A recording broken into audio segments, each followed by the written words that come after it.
অলির কথা শুনে বকুল হাসে, কই তাহার মতো তুমি আমার কথা শুনে হাসো না তো।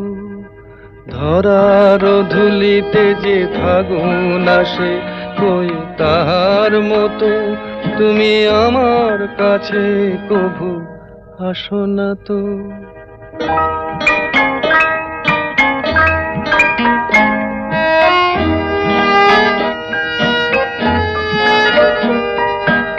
আকাশ পারে ওই অনেক দূরে, যেমন করে মেঘ যায় গো